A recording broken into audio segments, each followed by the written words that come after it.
Hello everyone, I am Walt, and here we are with part 39 of 101 Ways to Feel Happy on a Daily Basis.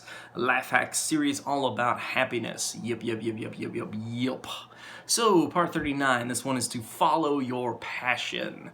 So, this is a little bit cliched, I think, by a bunch of people saying, oh, just believe in yourself and follow your passion. And a lot of that has just been so cliched by our society, like, yeah, big whoop, well, where are you going to make money at doing that? And follow your passion, people just kind of end it right there. They don't tell you how to follow your passion, what to do with it. And people think that follow your passion is just a childish idea that, you should acknowledge, that's just some like hocus pocus stupid stuff. It's as real as fairy tales. No, okay?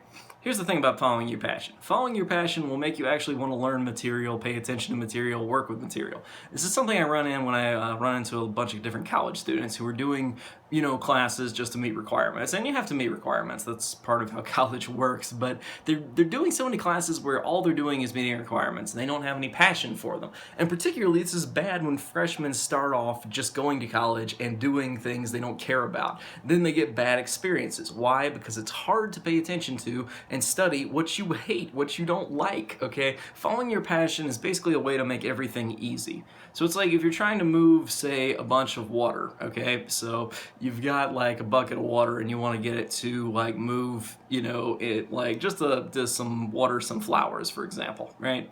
Okay, well, how about first off, a lot of times we're facing an uphill journey. If you follow your passion, it's going to be a downhill journey where you can just pour the water down the hill. It's a nice smooth surface. The water will just roll downhill right to the flowers, easily there. Versus if you're trying an uphill journey, it's going to be like climbing a mountain, bouldering, just like climbing on with just your hands and no safety rope, where you could easily fall and die, and you're carrying buckets of water. It's so impossible, okay? And that's the thing about life. So many people do things that they hate. They do jobs they hate. They do this that they hate, that they hate. And they're always just doing all these things they hate because they feel like they have to, okay?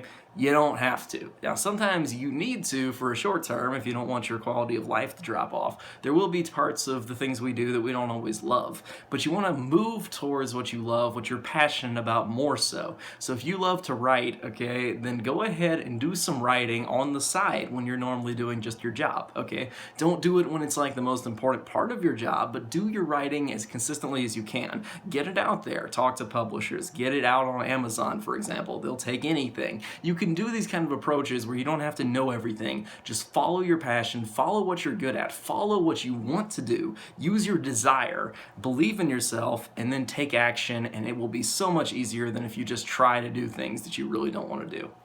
Anyway, that is about it for this part. I am Walt, and I will see you guys next time with our next principle of happiness. So, stay tuned. I'll see you then.